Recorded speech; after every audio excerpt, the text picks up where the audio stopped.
everyone, it's Mrs. Harrison here again, and today I have another story for you. As you can see, The Tiger Who Came to Tea. I would be astonished if any of you listening have never heard this story before, but it's one that you can always listen to again and again because it is so brilliant. So, The Tiger Who Came to Tea. Let's get started. Once there was a little girl called Sophie, and she was having tea with her mummy in the kitchen. Suddenly, there was a ring at the door. Ding dong. Sophie's mummy said, "I wonder who that could be. It can't be the milkman because he came this morning. And it can't be the boy from the grocer because this isn't the day he comes. And it can't be Daddy because he's got his key. We'd better open the door and see." Sophie opened the door and there was a big, furry, stripy tiger. The tiger said, "Excuse me, but I'm very hungry. Do you think I could have tea with you?" Sophie's mummy said, "Of course, come in." So the tiger came into the kitchen and sat down at the table. Look at the tiger's face. I always look at that picture and think to myself, does he look like a well-behaved tiger, or do you think he might be a bit sinister and he might be up to something? You just can't tell, can you?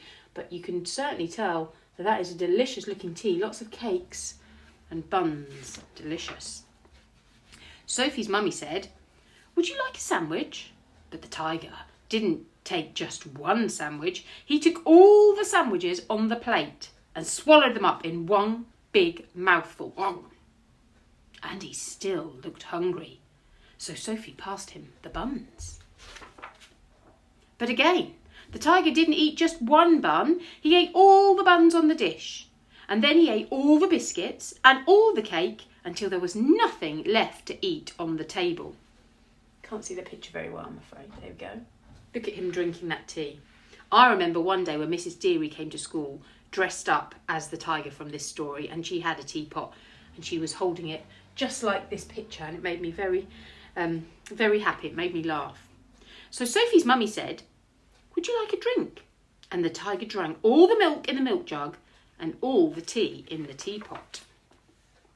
And then he looked around the kitchen to see what else he could find. Look at this picture. Sophie's giving the tiger a bit of a cuddle, like it's a pet cat or something. Would be cool, wouldn't it, to have a tiger that big in your house for you to have a snuggle with. He ate all the supper that was cooking in the saucepans.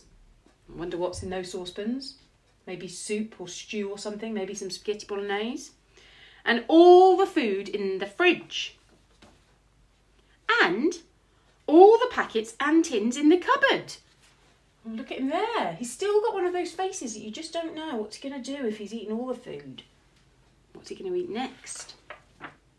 And he drank all the milk and all the orange juice and all Daddy's beer and all the water in the tap.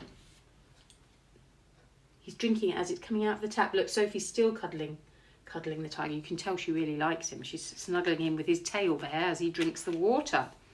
Then he said, "Thank you for my nice tea. I think I'd better go now." And he went. It's very polite of him, wasn't it? He didn't decide to eat any of the humans in the house. Sophie's mummy said, "I don't know what to do. I've got nothing for Daddy's supper. The tiger has eaten it all." She looks really quite worried there. She's got nothing in the house, and it does look a bit of a mess in that kitchen. And Sophie found she couldn't have her bath because the tiger had drunk all the water in the tap. So she was just about to have her bath at bedtime. Nope, there's no water left. Just then, Sophie's daddy came home. It's always nice when the dad comes home, isn't it? So Sophie and her mummy told him what had happened and how the tiger had eaten all the food and drunk all the drink. You can see them there. The mum's trying to explain, look, he was this big, and Sophie's probably missing the tiger, and their dad's just looking with a face thinking, oh dear. And Sophie's daddy said, "I know what we'll do. I've got a very good idea. We'll put on our coats and go to a cafe." How exciting. Now this is my favourite page in the book. Look at the bright lights there and the excitement of the shops And they've got their coats on so it doesn't look that warm. And look at this cow. It looks a bit like the tiger, but a small version. I do like this page. So they went out in the dark, and all the street lamps were lit, and all the cars had their lights on, and they walked down the road to a cafe. And they had a lovely supper with sausages and chips and ice cream. It does look nice. In the morning, Sophie and her mummy went shopping, and they bought lots more things to eat. And they also bought a very big tin of tiger food in case the tiger should come to tea again. But he never did. And on the last page, there's a tiger playing a little trumpet thing, and it says, goodbye, goodbye, goodbye. So he was a friendly tiger after all, and he didn't eat them up. I hope you enjoyed that.